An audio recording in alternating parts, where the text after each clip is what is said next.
my question to you was about bringing in the audience sooner. And you said the sooner the better, but we just have to be comfortable with that and narrowly control the type of feedback we're getting from them so we don't chase the market. And I was wondering what that meant.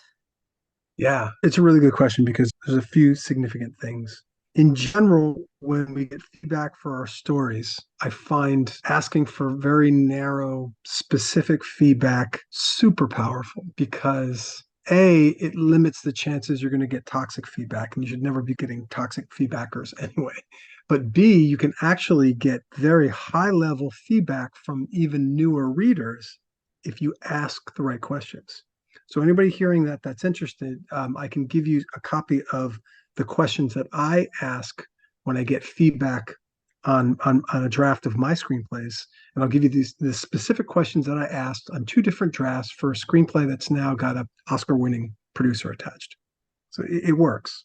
And again, the beauty of asking the right questions in your feedback process is even somebody who's just newer to analysis, they know, well, I like it or I didn't like it. If you ask them like a precision question, like, how would you describe the protagonist's goal? Anybody can try to answer that. And if they can't answer it, it probably means you have an opportunity to get it more clear and make your thing a lot better. But they would never in a million years give you that feedback without the right question. So that's one part of it, feedback in general. The other part of the question is, when do I get in front of the audience? Or even when do I get any sort of feedback at all? If you're writing just for the love of writing and you don't even want to do it professionally, then you never even worry about that. You just do it for yourself because it's great.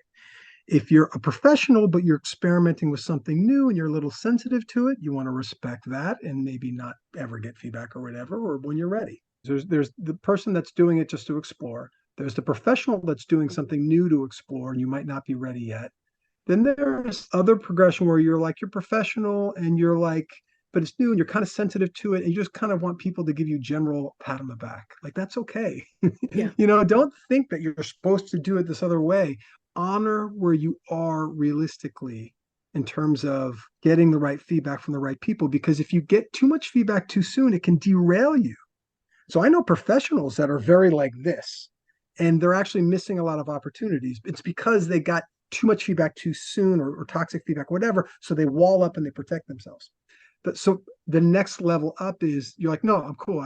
I'm fine. I like feedback. I like people tearing it up, whatever. And then you're in a place where you can go, okay, you can add it up. And ideally, in terms of streamlining the process, if you could be at that stage, and again, if you're not, there's no judgment. Just be honest with yourself. But if you're at that stage, then you want to get into the audience as fast as possible because they will tell you you can talk about it in three general categories. Wow, this is amazing. Keep going.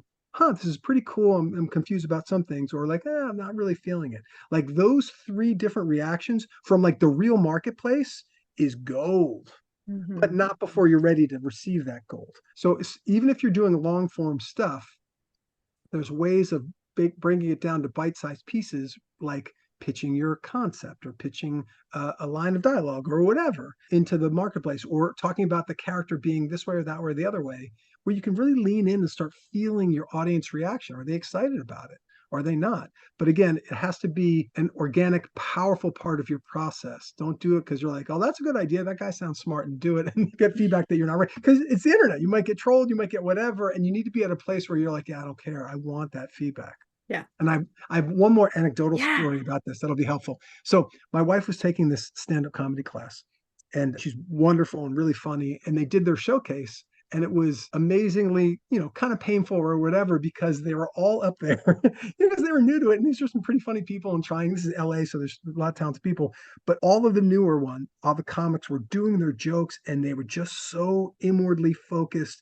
And basically, you could hear the inner monologue going, I hope I don't bomb. I hope I don't bomb. I hope I don't bomb. And so they were so unfunny. It was almost all token laughs. Like you could see there was a joke there, and you're like, oh, it was great. And it was fine. It was there to support the people, whatever. And then they had a professional come on stage who was basically like, I've got some new material. I want to test it. It's an open audience. He knew the club owner, totally different energy.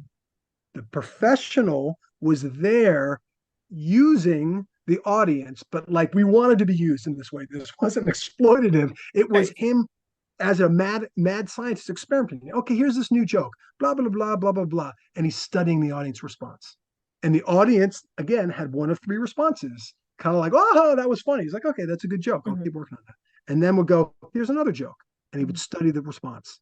And, little titters, like, okay, there's something there, whatever. I literally was taking notes on stage, studying our reaction. Uh-huh. And then, another joke, blah, blah, blah, crickets. Okay, that Yeah. was not working. Okay. But it wasn't about him and his identity and his ego or anything. It was like, how am I of service to this audience in a very specific, methodical way? And that's the professional versus the amateur.